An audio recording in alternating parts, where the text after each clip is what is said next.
And welcome back, everybody. This morning in The Buzz, brought to you by The Comedy Connection.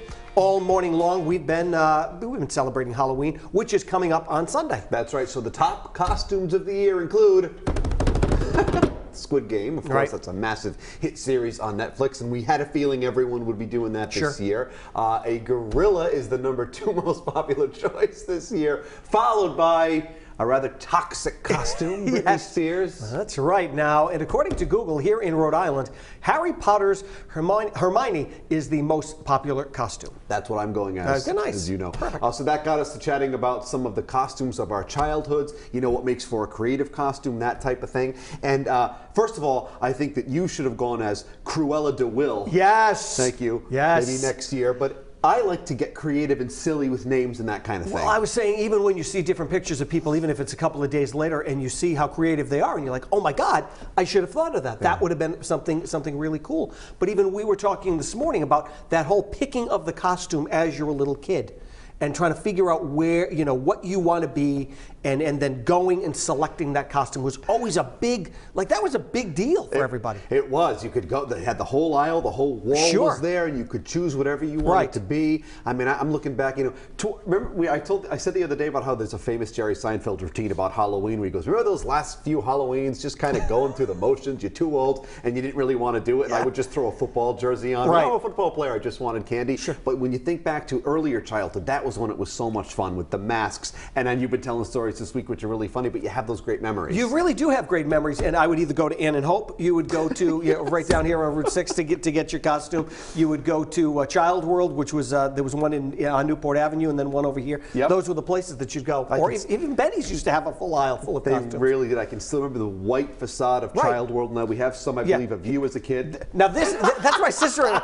Now these are all from the 70s. This was Planet of the Apes, and then she was Raggedy Ann in that. Yikes. And I believe we have an entire Will Gilbert slideshow. This one here would haunt your nightmares. This is the clown costume. Yikes. Unbelievable. Scary one. And then last but not least, that was, we would, Dracula in a Witch was also big on the list. And that was the homemade costume. But it's great that you have these, Will. It is. It's funny to look back We have one of my brother and me. I believe we have it loaded up. Now, this was last year. I've really grown. Now, Will, I think I was a robot. Yes. Yeah, that's... Oh, you know what I bet it was? I wonder if it was Transformers. Well, clearly that's me. Oh, God, that is you. My brother was He-Man, as you could see from the wider shot, but I think it was some kind of a robot. But you know what, Will? I don't care, because I look pretty darn cute. You do. It's funny. Yeah. It's funny. And we were even talking about those old plastic costumes that you would put on.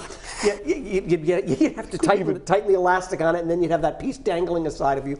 Or the costume itself, which would be, you're 10 minutes into it, and the whole thing would rip on the side of it. I like getting creative. Just quickly, before we toss it over to Ashley, one year my friend was going with a date, and he loves 80s music, and I said, why don't you go as Huey Lewis and the News? And you could go with the microphones, and she could just be wrapped in newspaper. Oh, that's perfect. See, I like creative things like that. Ashley, we talk about costumes all the time. What are your feelings on this? Well, first of all, that picture of you is just, attention needs to be paid. It really that is fantastic. I hope you have that in a frame somewhere. I love that photo.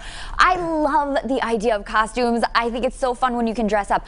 I get anxiety trying to come up with something. And now, I'm old. Like, what am I dressing up for? I don't have kids, so it's just kind of weird. So I don't really do it. If I had an occasion, if I had, I don't know, some time to conceptualize, I guess, and really had the lead time to do it, I'm all for it, and I think it is very fun. I feel the same way. There's a lot that goes into it. Yes. And this year, we just couldn't handle it, This is it. We're done. This is it. Yeah. All right. Well, now it's time to check in with our viewers. Here is what you guys had to say. This is the first time I've been at the Pillar for this. Dennis, kicking things off, he says there was nothing worse than buying one of those ready-to-wear costumes and the wrong suit was in the box.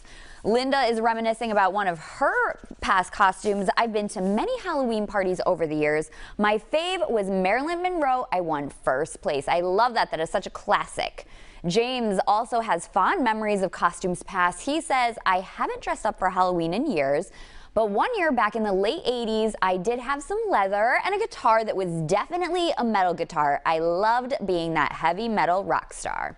And lastly, Heather is excited, saying, I love Halloween. It's the only holiday that it does not matter how old you are and nobody judges you for dressing up. I completely agree. Everybody get out there and have fun this weekend. Thank you all for chiming in. Keep those comments coming and they might be shown right here on the show. Leave a comment to our Buzz topic on our Facebook page each morning at The Rhode Show.